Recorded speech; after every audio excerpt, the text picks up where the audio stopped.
There are jokes there. You know what else there's jokes about, or there have been a lot of jokes about recently, Trev? Yes. Monday Night Raw, because their roster was really Yes. shit for the past year, but Yeah, it was pretty it got bad. it got marginally to pretty better, I would say, over the past weekend as the WWE draft results came in. So let's talk about the draft. And let's start off by talking about the Raw side of things. So if you can see here, here's a list of all of the major announcements, all of the major drafted people who went to Raw, all the superstars who got drafted to the Raw. Of those, the probably the most prominent are people like Big E, Bianca Belair, the women's tag team champions, if for whatever that means, because WWE's booked that division terribly. Becky Lynch, the SmackDown Women's Champion, going over to Raw to kind of wield the title there. That it's going to be interesting to see what they do with that name change there for the title. Alexa Bliss going over to Raw, staying there rather. Zelina Vega going over to Raw.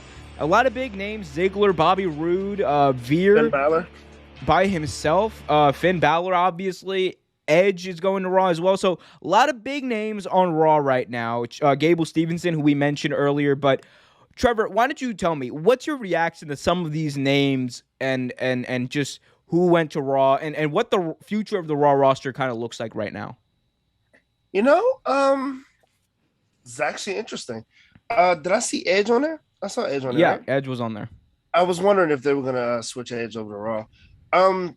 This is kind of what we talked about last week, like them shaking some things up and throwing some big names over here. Just to get the ratings back. You know what I mean? Just to see what happens. And I think it's good. I think it's a good idea. I actually like that they brought some of the other superstars, the female superstars, women superstars, over here to try to help strengthen their the women's roster on Raw, which is, I mean, don't get me wrong, they have some great ones like Alexa Bliss, Rhea Ripley, women like that. But like other than that, it was kind of weak. So it's good to see them put some staying power in there. Yeah, I think this should work well. Mia Yim, I didn't see that. Yeah. Yeah. How could you miss the most important draftee though? Dana fucking Brooke. I actually like Dana Brooke a lot. I like Dana Brooke a lot. She's just been misused in a weird way because she's always had a spot on TV, which I don't have a problem with that. But like she just goes out there and flexes. And she doesn't even have anyone who speaks for her. Like it's just like, okay, we can. Okay, I can do that. I mean, not as good, obviously, as Dana Brooke, because she battered me, she'd kill me. But I mean, but look, I want to say this because I complained for months ad nauseum about how WWE Raw was an inferior show to SmackDown, and a lot of the reasoning behind that had to do with the lack of depth on this roster. The Raw roster was depleted for the better part of the past year. And I don't know what it was, whether it was they refused to use people. I think it was in part they refused to use some people, and they kind of cycled in the same matches over and over again. Every single Raw, I felt like I was watching a repeat of what happened last week or a variation of what's been happening for the past 6 months. And I think a lot of that was because the matches weren't fresh, they weren't really trying to make them fresh. So the draft kind of gave them an opportunity to create a better roster, a foundation for feuds for over the next year, and I think that's a good thing. Bobby Lashley's also, and Seth Rollins are two other names that we didn't mention. Liv Morgan going over to Raw, we'll see. Hopefully she can ignite some sort of feud there with the women's title, but I doubt that's going to happen with Bianca Belair being on Raw now. Also, the other interesting thing, we'll talk about this more in depth later, but Charlotte goes over to SmackDown with the Raw Women's title.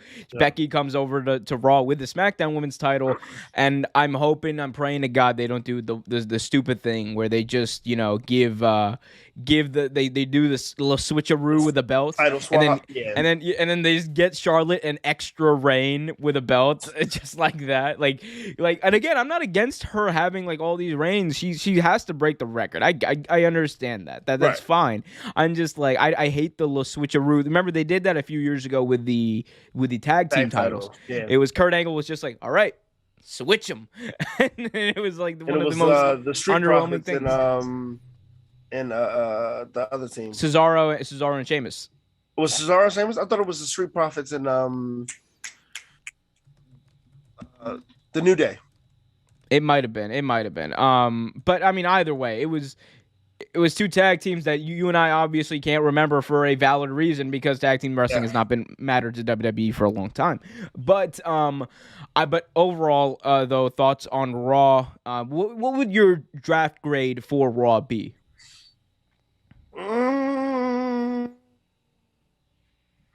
And I only give this grade because we don't know what they're going to do with them.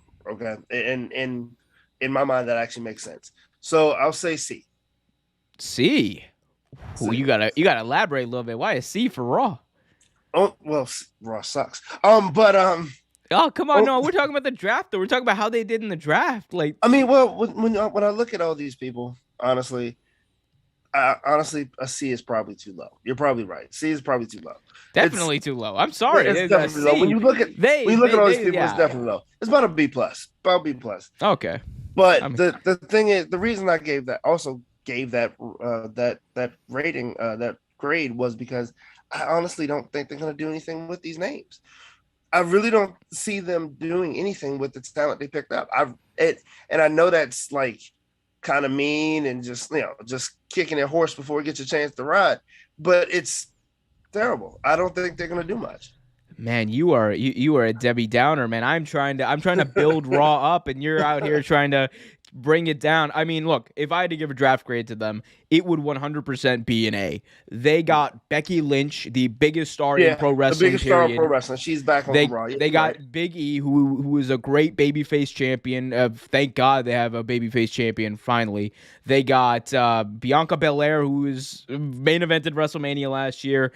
They got a great foundation for the women's division in getting people like Alexa Bliss, getting people like Liv Morgan, Mia Yim. We mentioned Tegan Knox. We didn't talk about Tegan Knox. I just saw her name and forgot about. They got a lot of primetime players, pardon the pun, and I think that this was worthy of an A. What they do from here is probably going to be an F. I'm not going to lie to you. Yeah. But given what they had before and what they have now, I think this is a drastic improvement, a vast improvement on the landscape of Raw.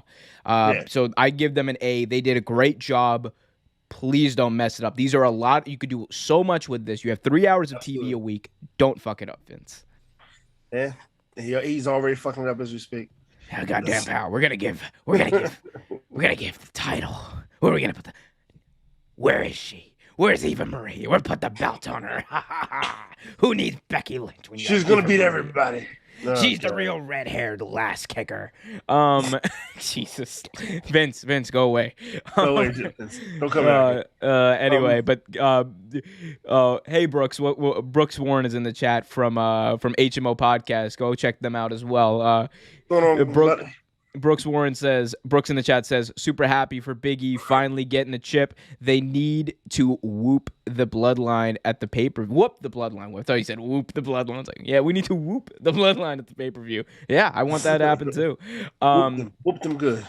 Anyway, speaking of whooping good, SmackDown got whooped pretty good by this whole draft. Like they lost a lot of their key pieces that were making that show a primetime must-watch show week in, week out.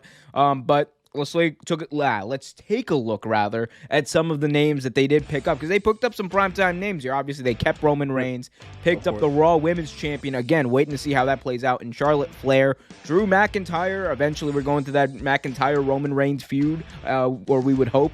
The New Day got split up here. Boom. They put them back together, just split them up. Everyone called this one. Kofi and Xavier going to SmackDown. Big E going to Raw. Happy Corbo going to SmackDown. Who cares? Other big names, though, that moved. Mansoor and Mustafa Ali, they moved over to SmackDown. Shotzi Blackheart moving over to SmackDown. You also got the likes of Shayna Baszler, Xia Li, Ricochet, Cesaro, and Humberto Carrillo You also forgot Tony Storm. You forgot Hit Row, which I'm actually. Oh yeah, Hit Row. I forgot about Hit Row. We'll talk about Hit Row in just a second specifically because I want to get your thoughts on them. But what do you think about initial analysis about SmackDown and the way they kind of fell into place on this draft night? They definitely took a hit. They definitely took a hit, right? But as well as SmackDown's been doing, I honestly can see them coming up with decent storylines for these superstars, and I don't necessarily think that their women's division took that much of a hit either. I think their women's division seems pretty solid too, especially with the addition of Tony Storm. It lost star power though. It lost star power. It definitely did. It definitely did. Outside of Charlotte Flair, like if we're being honest, who do you have that's like a perennial champion or like right now a main event player in Shayna, in that women's division? Shayna, but not the way that she's been booked over the past. Yeah, the way she's been booked, no. But the way she's been booked, she jobbed out to a doll. She did. But I mean, let's be honest. Like no one on here, as far as the women's division is considered, except for Charlotte Flair, is really star power. I mean, Shotzi Blackheart. Tony Storm. You got names that could be primetime players, but have not been because this is the first time on this main roster. That's fair. I think the women's division, obviously, they take a big hit here. It's gonna hopefully they're better for this and they build stars out of it. They still have Sasha Banks. I want to make that clear. They still have Sasha Banks. So before the internet trolls come at me, yep. Go ahead. You can build a lot of programs, I think, with Tony Storm and Charlotte Flair. I think that would be a great matchup if you book it right. You got some potential matchups that could be good. You just got to well, Tony Storm first of all is on Raw. Secondly, Shotzi Blackheart. I thought Tony Storm's right here. No, she was on Raw. It says right here on SmackDown. Where? Under Jeff Hardy. Oh. We're cutting that one part out of the show. but no, anyway. But no. Look, Tony Storm and Shotzi Blackheart, they came out on a tank. Week 1 of their debut episode, they came out on the tank. Everyone thought it was going to be amazing. And then what they do? They jobbed. and then you didn't see them. They won. Didn't they? They won a chance at the SmackDown Tag Team titles or the titles. They wanted the titles, and then they never got their title match ever. So it's been inconsistent booking with them. I think that the biggest names to watch here, outside of course Unhindered Jinder and main event Shanky, are main event Shanky. Jesus, the words have never come out of anyone's mouth. But the biggest name here, obviously, it has to be Drew McIntyre. I think it has to be Drew McIntyre. Absolutely. And that Roman Reigns versus Drew McIntyre match, that is a WrestleMania main event level match. Two just big hosses beating the ever-living crap out of each other. Oh, absolutely. I mean, but they kind of had to take a hit. One program had to take a hit for the other to shine a little bit. You know what I mean?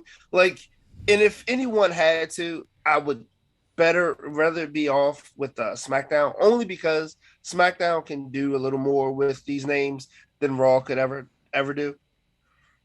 We're gonna job them all out. Where's the SmackDown? I created SmackDown. I'm gonna kill it. Jesus again. Go away, Vince. Go away, Vince. But what were we talking about? We were talking about Hit Row.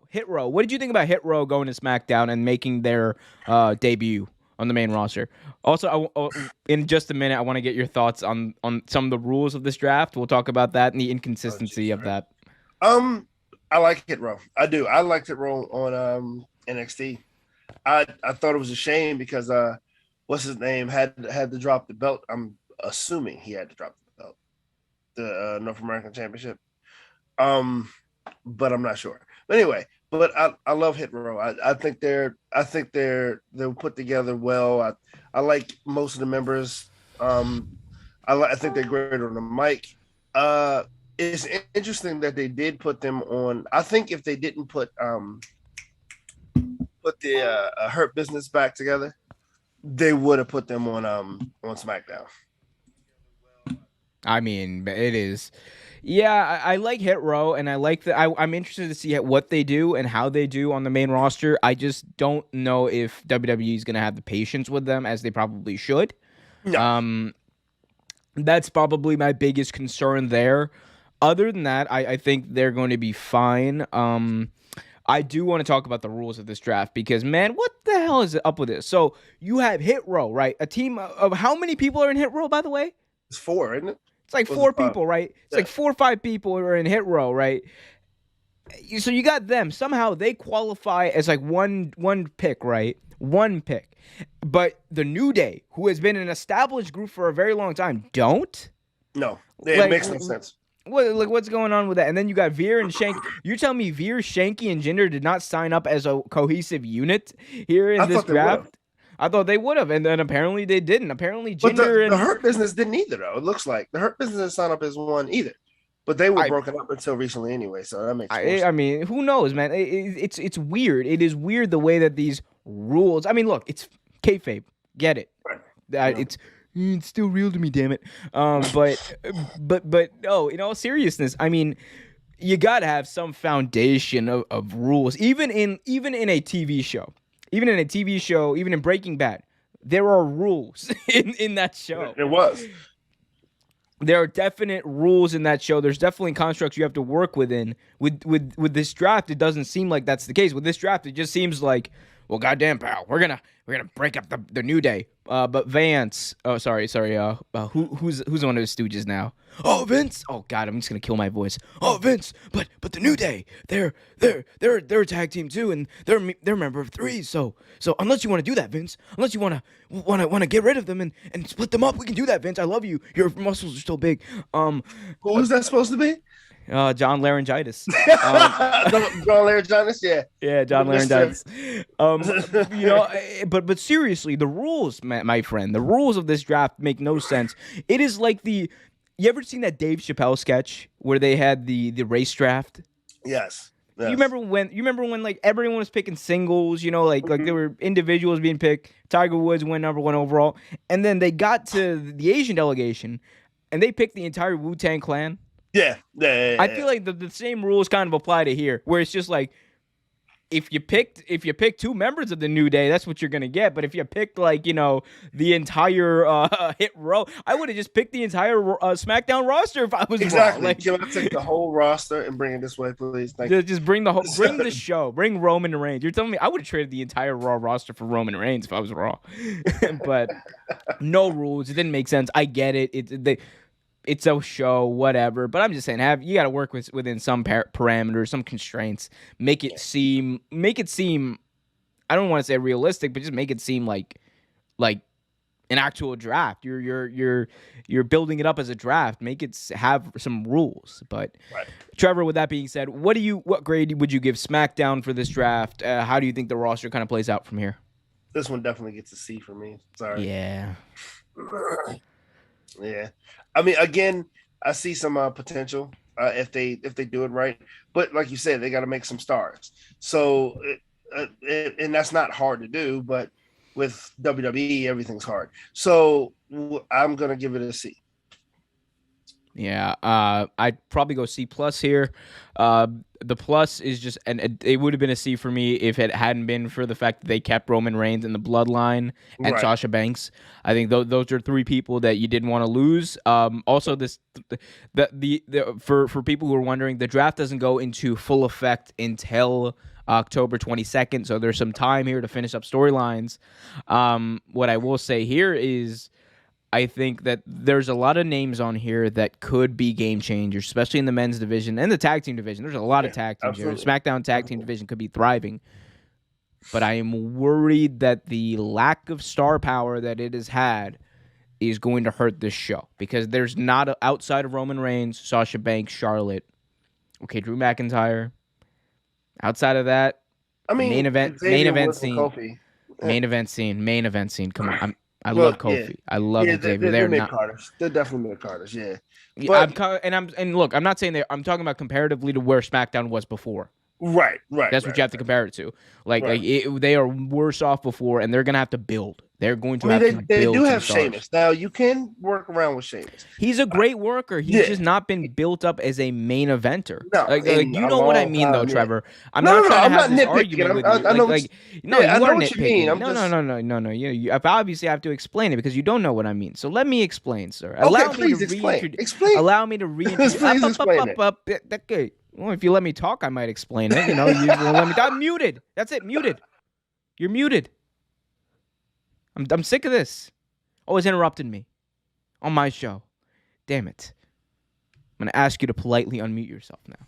But damn it, I don't even know what I was saying. Anyway, but SmackDown is just it's I just think that it's going to be an uphill battle for this brand moving forward, in all seriousness. I think the way that Kofi Kingston and Xavier Woods have been built up as main eventers on Raw is not the same thing as main eventers on SmackDown was over the past year. It's just two different things. No, I totally agree with you, but I mean, like, you do have good workers though. That's a good thing. Well, no, that's not WWE's problem. WWE's problem for the past whatever years has not been that they don't have good workers. They still have probably some of the best workers, if not over the past 10 years, they've had the best workers in the entire world. Right. You could even argue they still have, as a roster, they have the best workers. You could even argue, even with AEW. But the problem is when you get into this, I guess, how they're used, and how they're used has just not been good and not been consistent over the past 10, 15, 20 years. Yeah, I mean, like you said, guys who have been like star status years before aren't used as star status now. Like Sheamus was a star status at one point, New Day, whatever. But now they're not. And I did get what you're saying. And I get what you're saying now. I'm just saying, if you have these workers, depending on how you use them, you might be able to build them up. And that's what they're going to have to do to have stars on this show. Okay. I just didn't know why you need to interrupt me every 5 seconds. Because I don't like your face. Well, if you don't like my face, I'll help you out here. I'll help you out. Boom, boom, boom, right here, baby. That's all you're going to see for the rest of this episode. Just right this face. Thanks for watching this video from Real Take Sports Talk. Remember to like, share, subscribe, hit that notification bell so you get notified whenever a new video is released. Also, remember to check out our live show every single Thursday at 8 p.m. right here on the YouTube channel. And remember, keep it real.